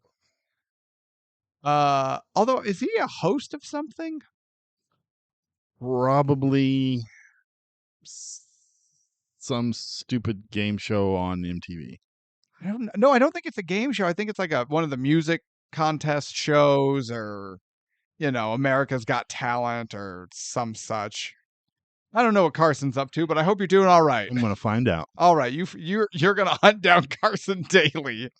Get him on the phone. I want him on the air so we can talk about Carson Daly's favorite movies. He's the host of The Voice. I was close. And also Orange Room anchor on Today. I don't know what that combination of words means. It's an American morning television show. This is the Today Show. Okay. But I don't know what Orange Room anchor is. That sounds extremely made up. Like something you would give a child to keep them occupied. Here, hold and make them. I need you to hold these screws. It's really important. Yes. You're my gopher. I was excited to be the gopher. Good for you, little buddy. Thanks. I'd tussle your hair, but you are my Orange Room anchor. An Orange Room anchor of the show. Oh my God, that's my new title. All right. But no, oh my God, it's Carson Daly. But that's when the Carson show gets a phone call, and it's Joe's parents. They're not dead. Brandy lied. So Joe meets his parents. which I still have in my notes. Brandy still lied. Yeah, they're awful people, but like, she's lied to him twice. She was trying to protect him. Sure. Or you could just have an honest conversation with an adult man. Yeah. And you'd be like, no, they're terrible people. Dude, I found them. They're the absolute worst. You do not want anything to do with them. But if you do, that's your call. I agree. I'm not allowed to make that call. They're not my parents. It's that thing we talk about by doing made up drama. Yeah. If she would have she could have easily just done that and it'd have been fine. Right. But no, they have to. So Joe meets his parents. They're awful. They're trying to sell these weird ceramic clowns. Who was the dad? Fred Ward Fred Ward from Trimmers and from Trimmers. Yes. literally like a million other things. That dude has done more work, I think, than. Oh yeah, he was in Uncommon Valor, The Right Stuff, Remo Williams. I love that movie. I don't know what that is. Oh, it's such a great movie. It's not actually, but I love it. It's one of those that you love, but it's not worth the ticket price. He was in Trimmers, like you said. Trimmers 2, Trimmers 3, Joe Dirt.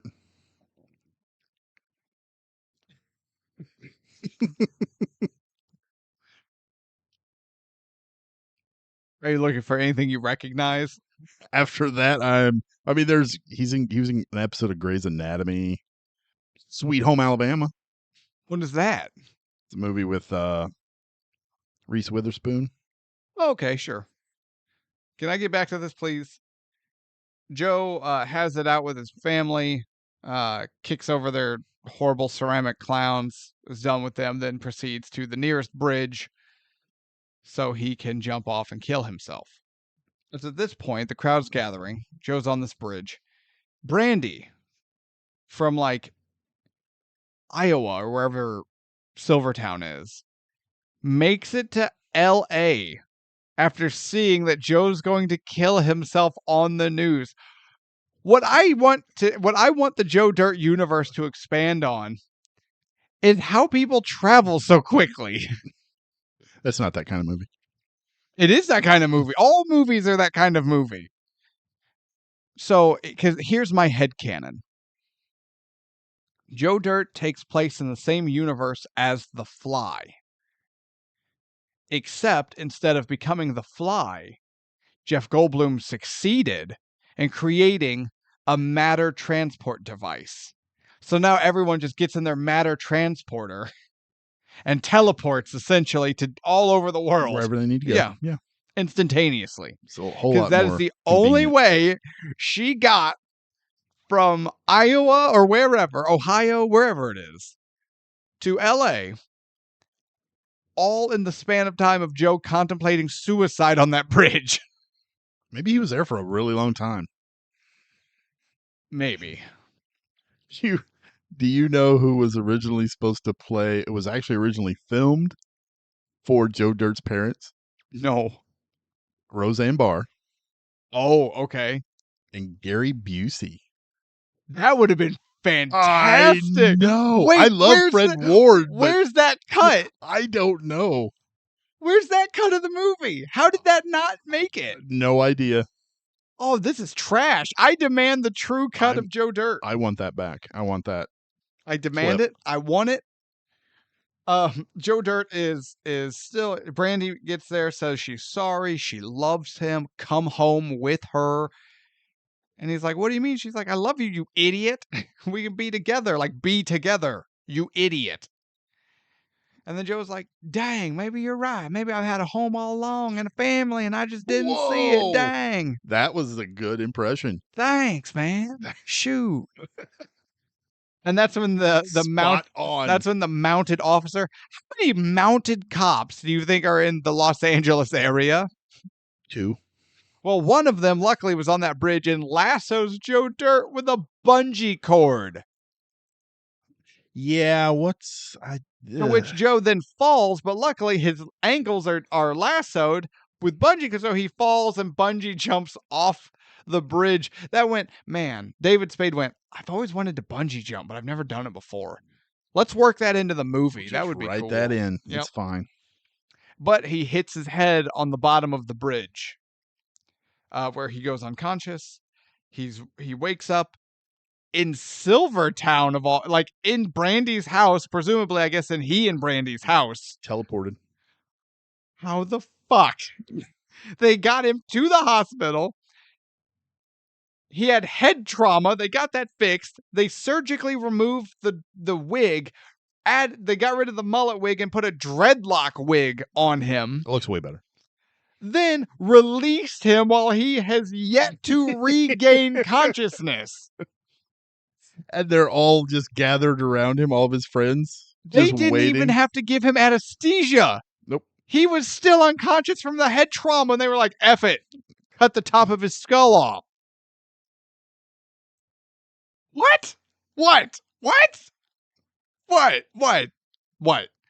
What? Of all the stuff in this movie, this is the What? problem you have. What? No, I think it's all just building up like poop in a septic tank that's going to be found by an idiot. Dang. Lovable.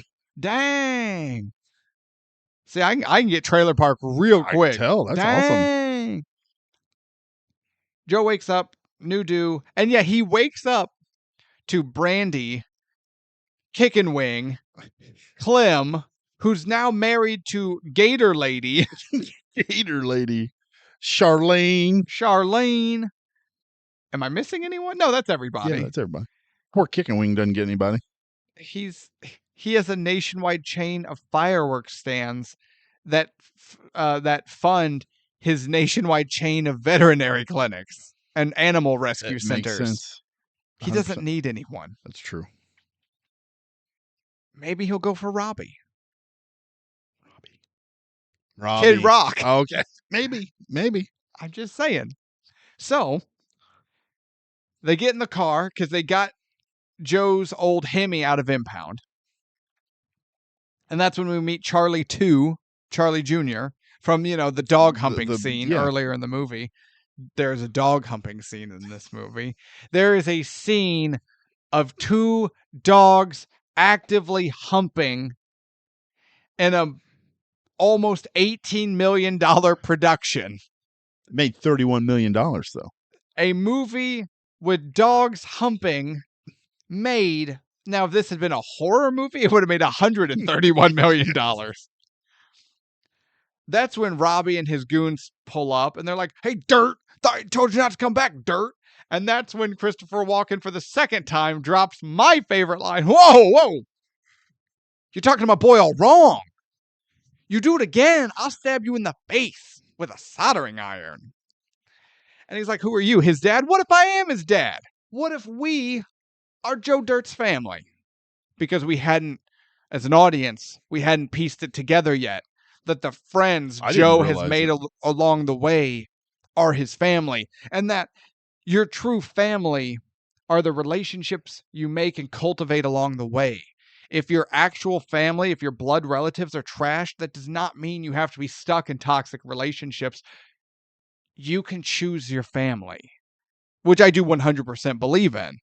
But, we as the audience are as dumb as Robbie, and we didn't get this message at this point. So now they're just going to blatantly tell us. Absolutely. And then they race cars, I guess, but Robbie's won't start, and Joe's Hemi blows it out of the water and definitely breaks the windshield by throwing all the rocks up on it. And the friends are back, and Joe's got a new wig, and it's happily ever after. Until the sequel. That has a better rating. And his hair's back. Oh my God. Continuity errors. I don't know how that works. Now we have to watch the sequel to find out how he gets the mullet back. Maybe it's the whole quest for the mullet. Maybe that's what it is. He realizes the mullet was his identity. Yeah, kind of like the whole Samson thing with his hair. So wait, are you saying without the mullet, he just becomes a raging asshole? Absolutely. And everyone hates him? They're like, his kindness, his positivity was in the hair. Absolutely. So it's a quest to get the original mullet back. 100%. All right. I did a lot of skimming that took forever. Was there anything that you wanted to touch on? I just have two things. And actually, it's one thing. Chris Farley's brothers are in this movie. Okay. One of them plays Officer Doitry, whatever. Daughtry? Daughtry, sure. Is the cop that comes out of the house, Clem's house, and talks to Joe. Oh, sure. That's one of his brothers. The other one is that security guard at the radio station who's like lowers the gate. Oh, okay. Yeah, I just learned that. Was Farley dead at this point? Had he I OD'd or? don't know when he died. Because I know in real life, like Farley, Spade, Sand, like they were all super close. Yes. So if Farley had recently passed, I'm not surprised at all that they would have incorporated a way to, or found a way to incorporate his brothers as just a nice little. Yes, he had. He died in 97. Man, I didn't realize it was that early. I thought it was later than I thought that. it was I at thought it least was in closer to 2000. 2000. Yeah. Yeah, no, he died December 18th, Mm. 97. But no, knowing how genuinely close they all were, that's not surprising that they found a way to honor Yes, him by having his. That's cool. that is cool. We're not saying the Sandler crew are bad people. We're saying they make bad movies. Those are different, separate things. Very different things. But yes, they make bad movies. So, are we ready for the reviews? Let's do the reviews. Oh, no, I'm sorry. Ratings. Oh, you already did the reviews. IMDb, 6. Rotten Tomatoes, 9%. Oh, I did this already? Oh, Yes. I'm sorry. God, You don't want me to talk about it? quit rubbing it in. Like all the poopy. I have 2 reviews. They're going to be lackluster because all the reviews for this movie are incredibly lackluster and there are no great quotes to pull. Okay. Because that would have required anyone to have strong feelings about this movie, which no one does. So these are the quotes I pulled. Okay. Ebert. This movie is shit. 3 stars. No, that's Ebert.com. Oh, that's right. Sorry. Ebert, the movie's PG-13 rating is one more plaque on the Jack Valenti Wall of Shame. 1.5 stars. What? Holy shit. I thought at least it was going to be better than Die Hard. Because everything has everything he hates is better than Die Hard. I think he knew. He's like, oh, there's going to be a guy named Tevis who loves Die Hard, and I hate that guy. All right, New York Times. Rated PG-13 for its language and enough toilet humor to fill one of the classic pieces of Detroit iron that Joe drives. I like that. I like that a lot. Little wordy, but we get his point. Yes. No one has strong feelings about this movie. It's not worth hating. And there's not anything to actually like about it. And that's what the reviews cover mostly. So yeah, trying to find like one or a few sentences that are just like, oh man, that's really like on the button. There aren't any because no one cares. That being said, Tevis, what are your, I almost said, what is your history?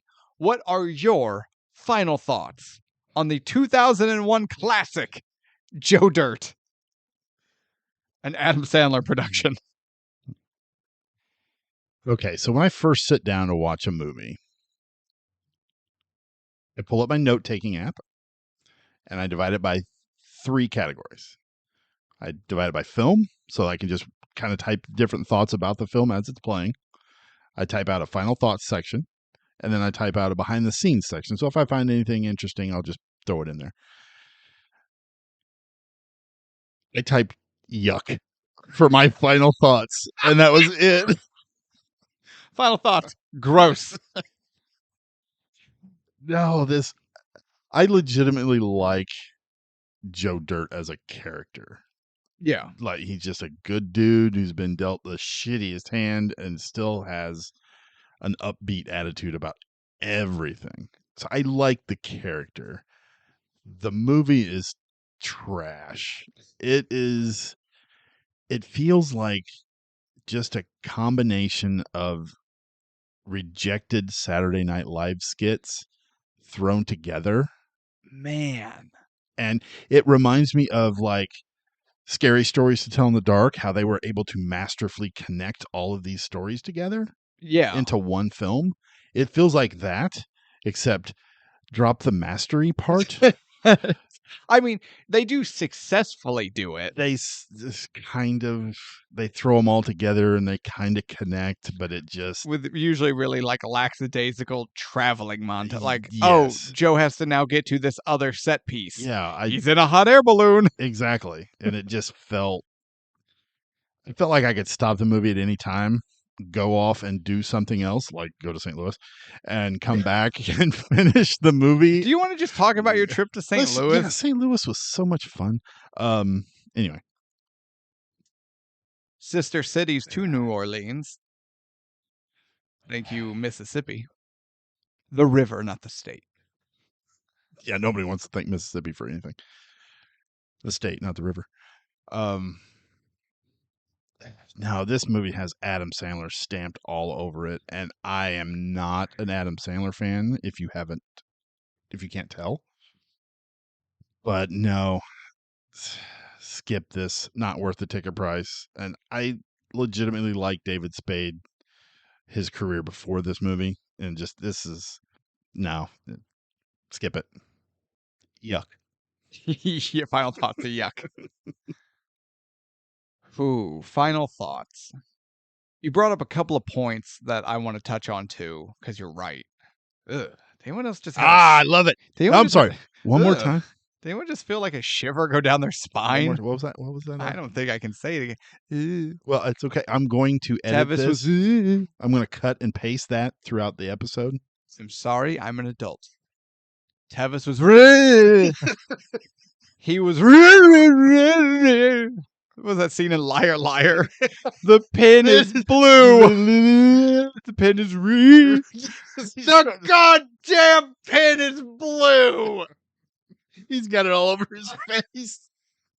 How have we not done a Jim Carrey movie? We just did Joe Dirt. We haven't done a single Jim Carrey movie. I know. All right. Going back to final thoughts. Going back to Mr. Dirte. No, you were right about a couple of things. One, I had thought about was Joe Dirt as a character is a good character.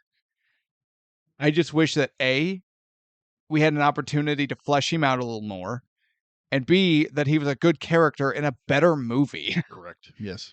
He is that, not perfect, but he's just that lovable loser, downtrodden, but good-spirited guy. That you're just like, man, good for him. What was the movie? We did a movie recently that just had that lovable loser kind of character and vibe. But now I can't think of what it was. That's going to drive me crazy. Although I'm looking through my notes and I can't find it. I don't know what the hell I'm talking about. Planes, Trains, and Automobiles? It was probably Samwise Gamgee, the animated Lord of the Rings. Oh, God, nobody rooted for him. But, he's just that, They were hoping he went the way of the horse. the way of the force. The horse. Oh, Rip Bill. Too soon.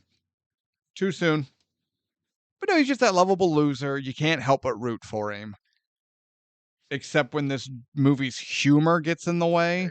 Absolutely. And makes you want to not root for him because the movie's humor is so bad. But no, you brought up something, though, that I hadn't really thought about. This movie is a loosely connected series of SNL skits. It's Scary Stories to Tell in the Dark. It's National Lampoon's Christmas Vacation. Yes. It's just not done nearly as well as those two movies. You have the most mediocre at best exposition to explain how Joe kind of rambles from one skit to the next. And they're like, here's a movie. Honestly, this Joe Dirt might have been funnier as a disconnected series of skits on SNL.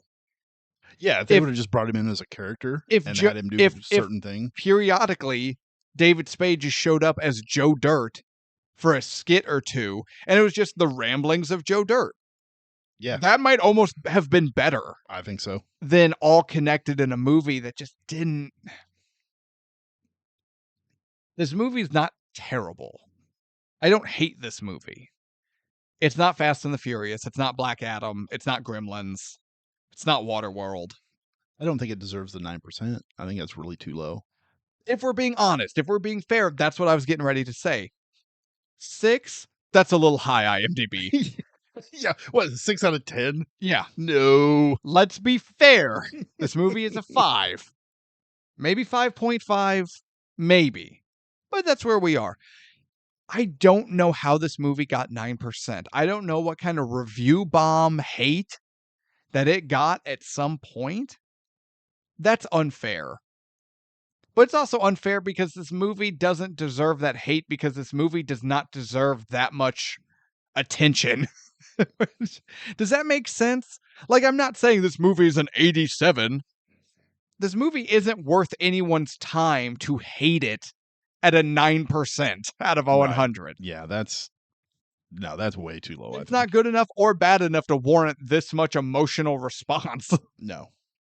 Is Joe Dirt worth the ticket price? Absolutely not.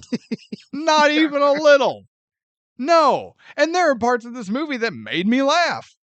But cool story, bro. I don't know. It's dull. Yeah.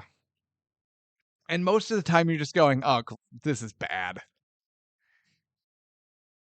But no, if we're being fair, it does not deserve 9%, but that's not going to save us from putting it on our board as our newest overall lowest rated movie of all time. I have a feeling it's going to be there for quite some time. As we talked about this, I can now, because, I am half an idiot, so bear with me. But IMDb and Rotten Tomatoes basically use the exact same scale. Yeah. But Rotten Tomatoes does it as a percentage, while IMDb does a decimal point. But because they do decimal points from 0.1 to 9, they're doing a 100-point scale. Absolutely. So all you have to do is just add their scores together, and there you have it.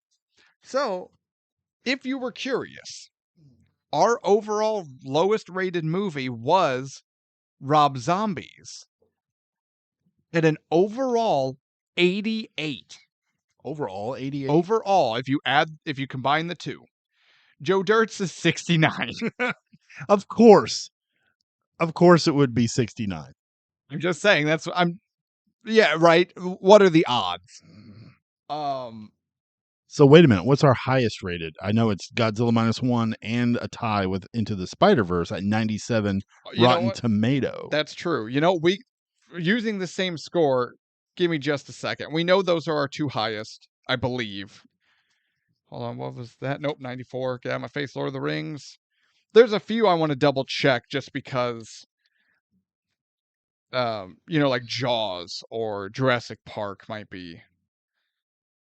Ooh, okay. Hold on. God damn it. You put me on the spot, and now I'm committed. So hold on. I'm gonna give you some names and numbers, all right? Okay. Jaws. I gotta look shit up? No, I'm looking it up. Oh, okay. I just need you to keep track. Jaws, with a combined 178. Okay. Okay. So got that Combined one. Rotten Tomato and IMDb. Yes, We have 178%. Those aren't going to do it. Those aren't going to do it. That's not going to do it. I can real quickly just glance at the scores to, be like, oh, Why'd you skim past the last voyage of the Demeter so fast? Into the Spider-Verse with a grand total of 181. 181 squeaks by Jaws. What is that? 3 points? What did I say? 179? 178. 178. Okay. So what did I say? No, that's 3 points. Mm-hmm. Squeaks by 3 points. Young Guns. That one's not going to do it. Jurassic Park? No, Jurassic Park's not even close. Jurassic Park's worse than Jaws. Oh, is it really? Yep. Okay. 91 Rotten Tomatoes. 8.2. IMDb, it's on par, but it's not carrying enough weight in Rotten Tomatoes. Okay. That's what I'm saying. I can look at these. I know it. I know my shit. I know what I'm doing. Slap someone around. Dang. Nope. Sorry. I was not prepared for this. I should have been, but I lack the foresight. Unlike Tevis, who lacks the foreskin. There it is. I'm watching too much Joe Dirt. He made a foreskin joke. You know Like a what? turtleneck. Life of Brian was oddly high. It's not gonna. Life of Brian got 96 Rotten Tomatoes. I don't remember that at all. Well, I don't see it at all. Hold on, 80. That being our lost episode. What? Okay, hold on. Uh-oh. What was Into the Spider-Verse? 181. 181. It was a 97 Rotten Tomatoes with an 8.1 IMDb. Okay. Nothing else is even going to come close. It doesn't. Godzilla -1. 97 Rotten Tomatoes.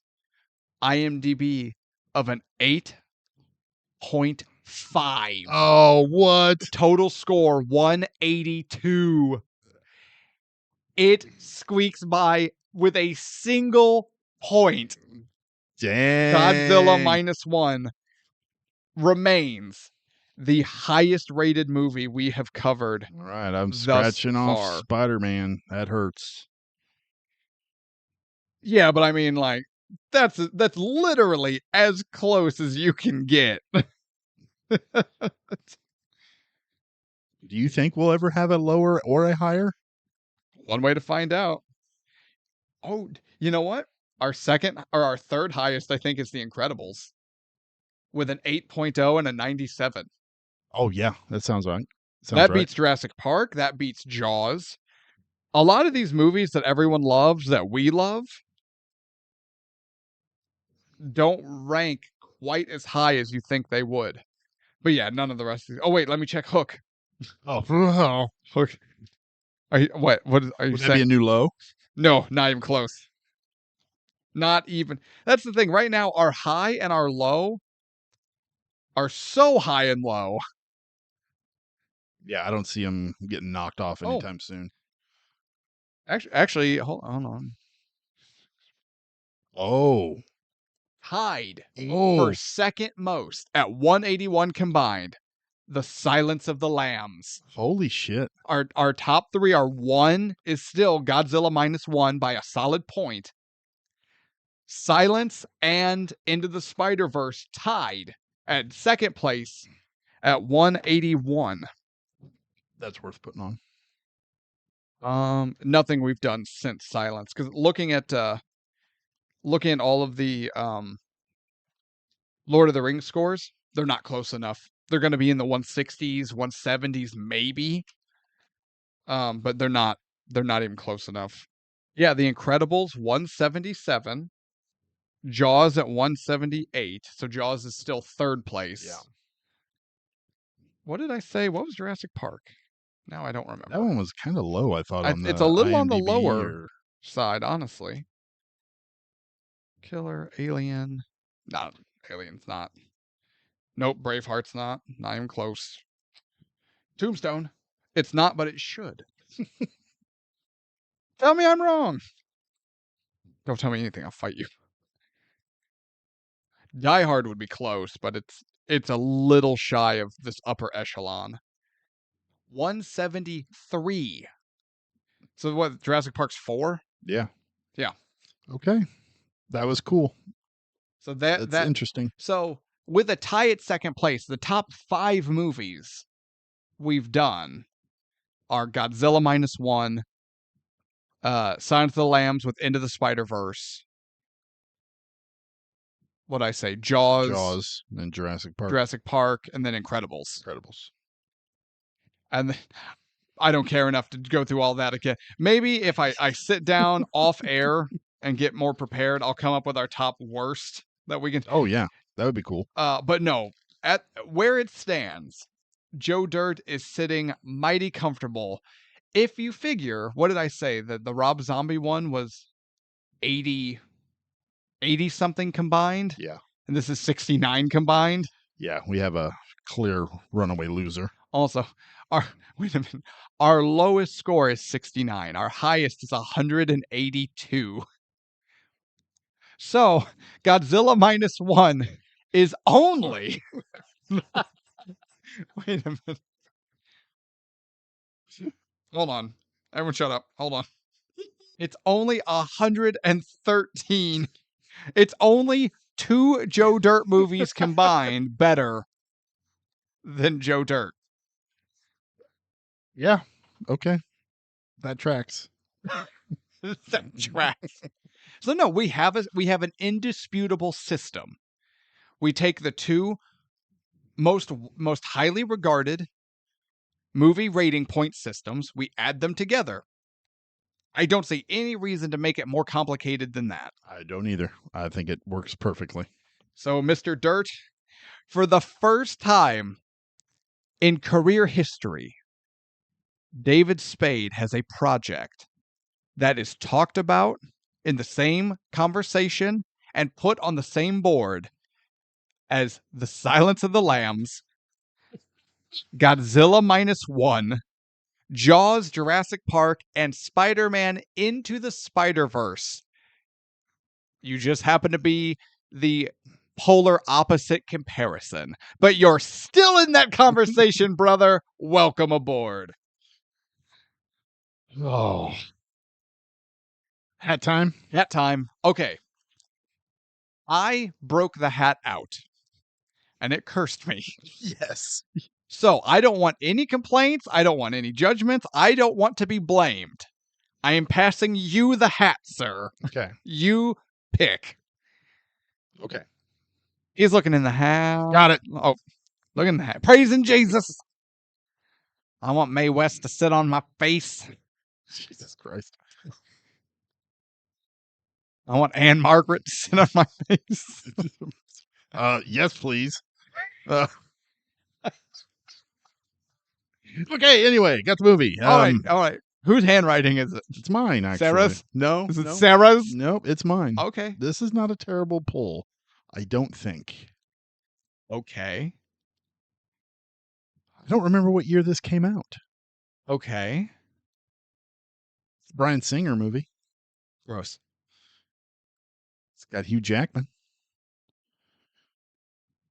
Patrick Stewart. Yes. We are doing the original X-Men. Ba-na-na-na, no, no. Ba-na-na-na, no, no. Ba-na-na-na, no, no. Na-na-na, no. Ba-na-na-na, no, no. I was waiting for you to stop me, but you're just going to let me keep I'm just going to let you go until you get tired and fall asleep. Like a toddler. You know what? Sometimes that's the best way to just let him go till he wears himself out. Let him cry it out. Let him cry it out. Let them go till they wear themselves out. It's fine. This was in 2000. I thought it was. See, in my mind, I'm like, it's near 01 like Joe Dirt, isn't it? Yeah, it's 2000. Action sci-fi. Yes. Yeah, Sci-fi. Well, I guess. kind of. I guess. So, I'm not gonna cool. lie though. I'm All I can think is that really Oh. shitty scene where Wolverine cuts the tip of the Statue of Liberty's crown off, because he like digs his claws in and then like Legolas ass spins around it and it cuts, and I'm just like, that scene has I want to be on the record. I've not revisited this yet. This is going off my memory from watching it as a lad in 2000. That scene has always looked like ass. I agree. The one that I remember the most as being just the worst is the line from Storm. Do you know what happens when a toad is struck by lightning? Oh? The same thing as everything else. What? That is so stupid. Comes from nowhere. It's such a dumb line. A fucking movie got made with the line, do you know what happens to a toad when it's struck by lightning? The same as anything else or everything else or whatever it is. Do you know how offensive that is to me as a writer? It's so terrible. I've always thought, it's the first time I sat down and watched it, I was like, that is the dumbest shit I've ever heard. What a horrible line and a horrible. Oh man, we're already bagging on I it know. I'm so excited for this, though. I haven't watched this in since 2000. 10 years, probably easily. Oh, it's for me. It's been more than that. Really? Guaranteed. Okay. This is going to be interesting. I know I've seen it more than once, but it's not much more than once, and it's not within recent memory. Yeah. Yeah, I've watched it a handful of times, probably 10 times, but it's been a long ass time. Yeah. This will be an interesting revisit. I'm looking forward to it. All right, everyone. Thank you so much for listening. I'm Jake, the Orange Room anchor. That's Tevis. We are Ticket Price. This has been episode 65, Joe Dirt. This is the point where we now humbly ask for your assistance. I can't do the schlocky. If you haven't already, we kindly invite you, please follow the show. We appreciate it. And make sure you turn on notifications if you haven't already, so you don't miss any of our episodes or bonus content. And as always, if there was something particularly funny, I guess, about this show, I don't know. People seem to enjoy what we do. I don't understand why. But if there was something you enjoyed, make sure you share it around with your friends. Be sure in the comments, let us know if you got bingo or if you have movie recommendations. We always check those out.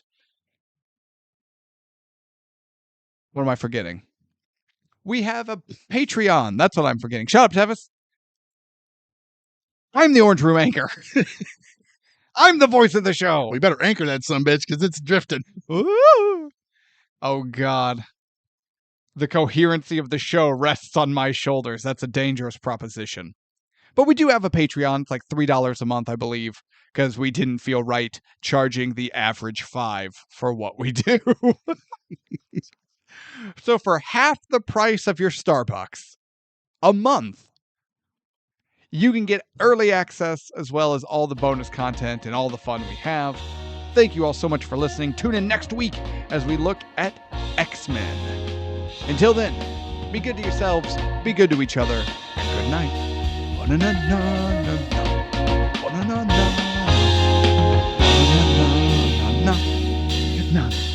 Na